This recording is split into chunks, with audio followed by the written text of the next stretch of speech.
नमस्कार दोस्तों, कैसे हैं आप सभी। बहुत बहुत स्वागत है आप सभी का आपके अपने चैनल में। आज मैं बात करने वाली हूँ बच्चों की एजुकेशन से रिलेटेड।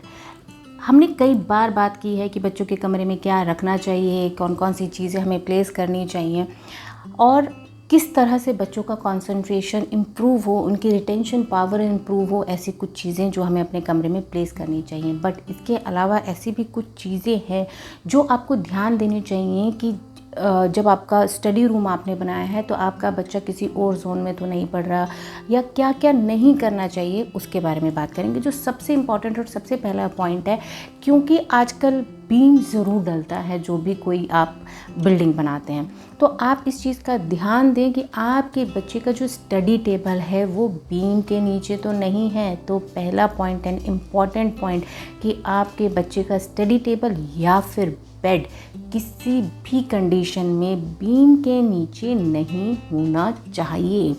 दूसरी चीज़ की बात करते हैं कि कई बार क्या होता है, आपने डुप्लेक्स घर बनाया है, स्टेयर्स बनाई हैं, उसके नीचे आपको लगता है अच्छा स्पेस है और हम बच्चों की स्टडी रूम तो बना ही सकते हैं और कुछ बनाए ना बनाए, लेकिन स्टेयर केसेस के नीचे आपको अपने बच्चों का स्टडी रूम, बुक शेल्फ, ऐसी किसी भी चीज़ को प्लेस नहीं करना है। दोस्तों बहुत ध्यान दें इस चीज़ का कि पहली चीज़, बीम के नीचे आपके बच्चे को ना तो सोना है, ना ही पढ़ना है, ना उसका स्टडी टेबल होना चाहिए।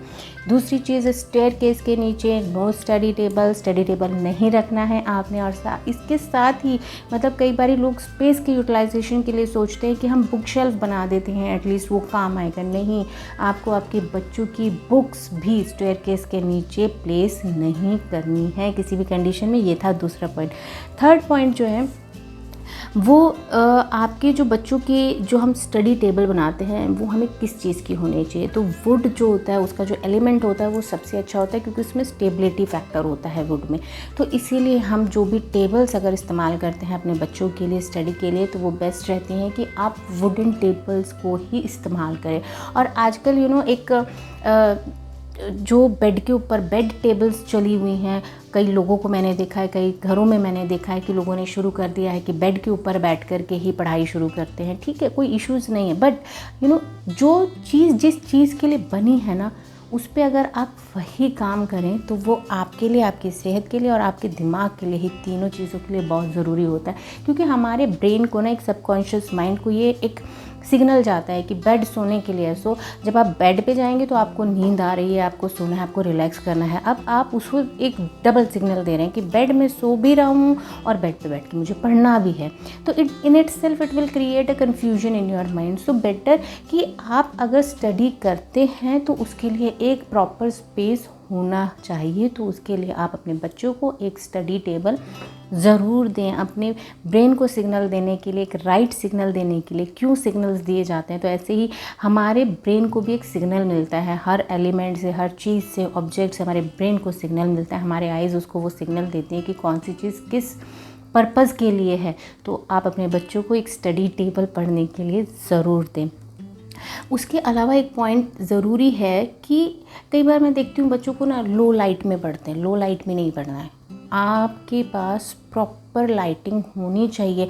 ये सिर्फ इसलिए नहीं, वो कई तरह से हमारे साथ काम करती है, क्योंकि आप एक्स्ट्रा प्रेशर डाल रहे हो। जब आप लो लाइट में पढ़ रहे हो तो पढ़ने के लिए आप एक्स्ट्रा प्रेशर अपनी आइज़ को दे रहे हो, अपने ब्रेन को दे रहे हो, तो वो कहीं ना कहीं एक कंसंट्रेशन में आपके प्रॉब्लम क्रिएट करती है। तो इसीलिए आप अपने कमरे में, बच्चों के कमरे में ये ध्यान दें कि पढ़ते टाइम उनके पास प्रॉपर लाइटिंग होनी चाहिए।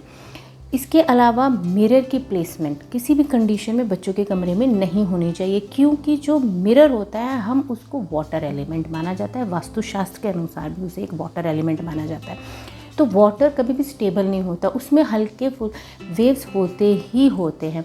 और एक और बहुत इंपॉर्टेंट चीज़ है, अगर मिरर आपके बच्चों के कमरे में है और कहीं ना कहीं उसकी जो न्यूमरोलॉजी में, उसके चार्ट में अगर 2 और 6 नंबर प्रोमिनेंटली दिख रहे हैं और आपने उसके कमरे में एक मिरर लगा दिया है, तो number of times you will find it कि वो मिरर के आगे अपने आप को तैयार कराने में, सजाने में, संवारने में, इन्हीं चीज़ों में, बाल बनाने में, अपने आप को देखने में, अपने लुक्स को देखने में हमेशा वो बिज़ी रहेगा और आपको लगेगा कि ये पता नहीं क्यों हर टाइम मिरर के आगे ही खड़ा रहता है। तो मिरर एक चीज़ की वाटर एलिमेंट वाला प्रॉब्लम है, वो कंसंट्रेशन ब्रेक करेगा। सेकंड पॉइंट, अगर 2 या 6 नंबर भी है आपके बच्चे के चार्ट में, तो वो उसको अपनी पर्सनालिटी को लेकर के हमेशा एक वो कॉशियस रहेगा, और अगर मिरर है तो देखे बगैर वो बिल्कुल भी नहीं रहेगा। तो इसीलिए पढ़ने वाले बच्चों के कमरे में मिरर अवॉइड करिए। और एक और इम्पॉर्टेंट चीज़, कई बार लोग सोचते हैं कि लाइट के लिए हम विंडोज़ के आगे लगा देते हैं स्टडी टेबल, लेकिन वो भी आप गलत करते हैं, क्योंकि बाहर का जो एनवायरनमेंट है that is totally different than your room environment. And when we are sitting in near window, किसी भी विंडो के सामने आप बैठ रहे हो, तो वहाँ पे क्या होता है, एक डिस्टर्बेंस क्रिएट होती ही होती है, ध्यान भटकता ही भटकता है। उस ध्यान को भटकाने से बेहतर है कि आप जहाँ पे बैठें उसके सामने आपके पास कोई ऐसा ऑब्जेक्ट, ऐसी पिक्चर होनी चाहिए जो आपके कंसंट्रेशन लेवल को, आपकी क्लैरिटी को इम्प्रूव करे। इसके लिए मैं एक और वीडियो बनाऊंगी जिसमें आपको बताऊंगी हंस का जोड़ा आपको ज़रूर लगाना चाहिए या फिर गरुड़ ज़रूर लगाने चाहिए। क्यों लगाने चाहिए वो मैं अपने नेक्स्ट वीडियो में आपको ज़रूर बताऊँगी। और आपको क्या करना चाहिए, बच्चों के कमरे में अलग से कुछ फ़ोटो फ्रेम्स, डिस्ट्रैक्टिंग से एनिमल्स, ये सब चीज़ें नहीं लगानी चाहिए, क्योंकि वो आपको डिस्ट्रैक्ट करते हैं। आप बच्चे बहुत इमोशनल होते हैं, और अगर आपके आसपास बच्चों में, हमारी नज़र में ऐसी कोई भी चीज़ है जो हमें डिस्ट्रैक्ट करिए, हमारे इमोशंस को अप एंड डाउन करती है, तो आपको उन चीज़ों से बचना चाहिए। ऐसे फ़ोटो फ्रेम से भी आपको बचना चाहिए। एक और इम्पॉर्टेंट चीज़ है कि बच्चों की जो स्टडी टेबल्स हैं वो किसी भी या तो टॉयलेट के डोर या फिर एंट्री डोर के सामने नहीं होना चाहिए, उनका फेस उस साइड पे नहीं होना चाहिए। तो वो बार बार अपने आप ही डिस्ट्रैक्ट हो जाएंगे, क्योंकि एनर्जी का जो फ्लो होगा वो उनको डिस्ट्रैक्ट करेगा। तो इस चीज़ों का मैंने जो आपको 8-9 पॉइंट्स आज अभी बताए हैं, इन चीज़ों को आप ध्यान में रखें, अपने बच्चों की कंसंट्रेशन को इम्प्रूव करें। एग्ज़ाम टाइम्स में ये चीज़ें बच्चों के लिए बहुत मैटर करती हैं। बहुत छोटी छोटी सी चीज़ें हैं बहुत, लेकिन इम्पॉर्टेंट है हमारे बच्चों के कंसंट्रेशन लेवल को इम्प्रूव करने के लिए, उनकी स्टडीज़ को इम्प्रूव करने के लिए, उनके मार्क्स को इम्प्रूव करने के लिए। तो इन छोटे छोटे टिप्स को ज़रूर अपनाइए and then see the difference and do let me know. मुझे ज़रूर बताइएगा कि आपको इन चेंजेस को करने के बाद क्या फ़ायदा हुआ। और चैनल सब्सक्राइब करना ना भूलें, चैनल को ज़रूर सब्सक्राइब करें, लाइक करें और शेयर करें दोस्तों। Thank you so much. Always stay happy and stay blessed.